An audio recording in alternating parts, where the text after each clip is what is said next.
The United States has added 6 more warships to its naval force in the Middle East. This deployment comes shortly after Washington announced it was moving into the Strait of Hormuz to retake control from the Iranian Revolutionary Guard Corps.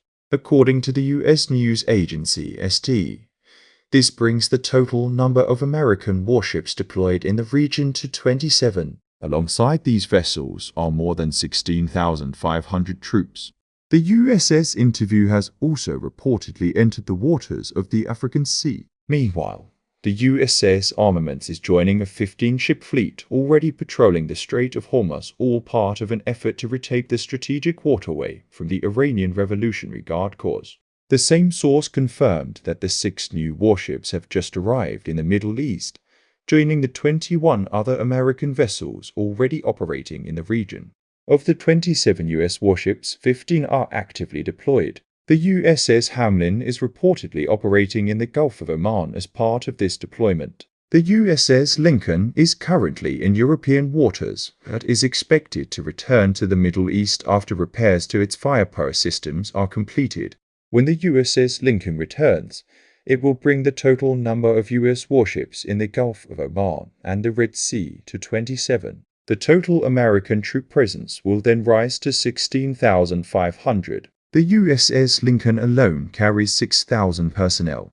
The U.S. Navy's command has stated that its presence, which has been patrolling the Gulf for more than 2 days, will be fully deployed. All ships leaving the Gulf will be turned back. Ships entering the Gulf to pick up supplies from Iran will also be blocked.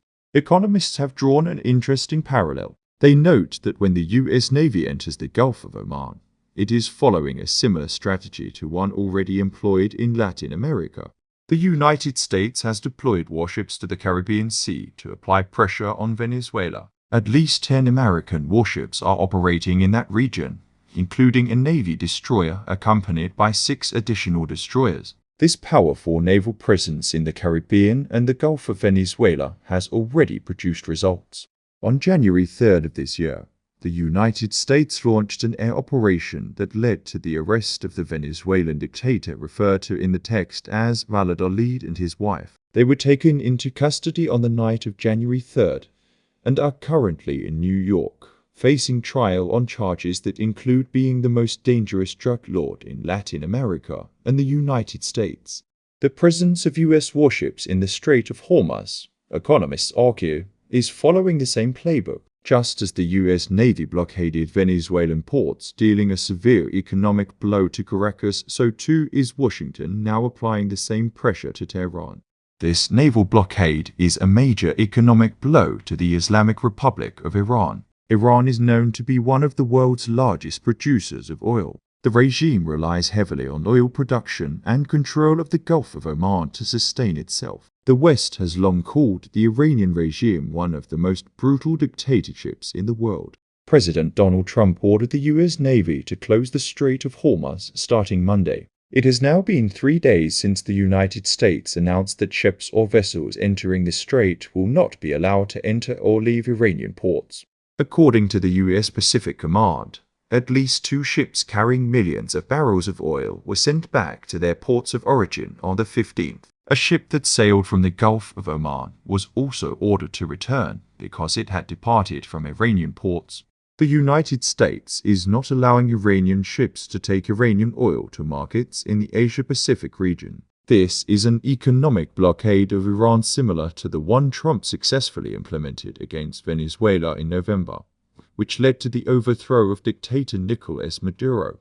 But Iran has always boasted that it is not like Venezuela. Iran, its leaders say, is capable of fighting to defend its sovereignty. And indeed, the US-Israeli war on Iran lasted for 40 days of ground and naval warfare. The United States and Israel launched a series of airstrikes targeting Iran's main strategic sites, including missile storage facilities, fuel depots, oil factories, and nuclear sites.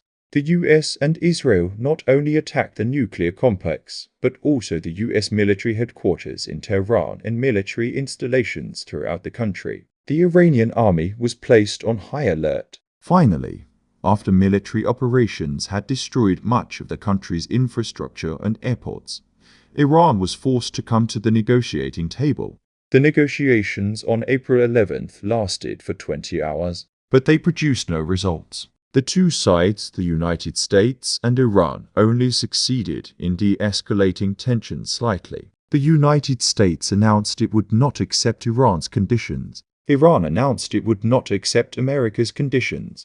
However, both sides did accept one thing: a 14-day ceasefire. That ceasefire will end on April 21st. The next round of negotiations is expected to take place shortly thereafter on Saturday of this coming weekend, once again on the territory of a third country. Donald Trump believes that this time, with US military forces patrolling the Strait of Hormuz, Iran will accept America's conditions. What are those conditions? The United States has imposed several demands on Iran. First, Iran must not have the capability to produce warheads, including at its nuclear facilities. Second, Iran must not close the Strait of Hormuz. Third, Iran must stop supporting militants in the Middle East. Fourth, Iran must accept restrictions on its long-range missile program. These are America's terms. The question now is whether the negotiations that may take place this weekend will result in these conditions being dismantled or completely accepted.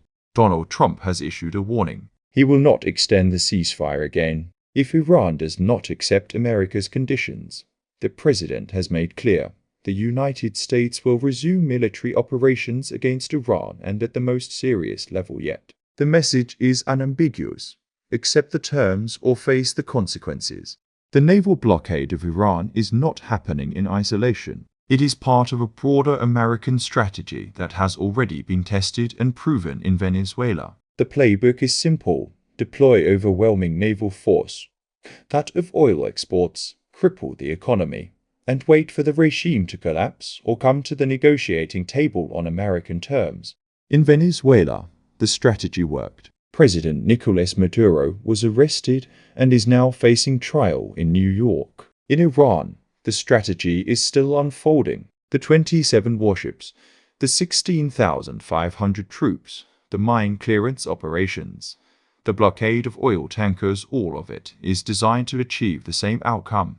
But Iran is not Venezuela. Iran has a larger military, a more capable navy, and a network of proxies throughout the Middle East. Iran has also demonstrated, over 40 days of war, that it is willing to absorb enormous punishment and continue fighting. The question is whether Iran's leadership, already decimated by the loss of the supreme leader and more than 50 top generals, has the will to continue. The 14-day ceasefire ends on April 21st. That is just days away. The next round of negotiations is expected to take place this weekend. If no agreement is reached, Trump has promised that the ceasefire will not be extended. What comes next? More airstrikes? A tighter blockade? Perhaps even a ground invasion? The United States has 27 warships in the region. It has 16,500 troops. It has aircraft carriers, destroyers, and minesweepers. It has the most powerful military the world has ever seen. Iran has mines in the strait. It has missiles pointed at every American base in the Middle East. It has the ability to close the strait completely, at least for a time. But Iran's navy has been largely destroyed. More than 70 Iranian warships have been sunk. What remains are small boats and speedboats capable of harassment, but not of confronting a US carrier strike group. The balance of power is clear. The question is whether Iran will accept reality, or whether it will force the United States to prove its strength one more time. The world is watching the Strait of Hormuz. 27 American warships, 16,500 American troops, a complete blockade of Iranian oil exports, an ultimatum from the President of the United States, and a ceasefire that is running out of time. The negotiations this weekend will determine whether the region moves toward peace or plunges back into war. Donald Trump has made his position clear. Iran must accept America's conditions or face the most serious military consequences yet. The ball is in Iran's court. The clock is ticking.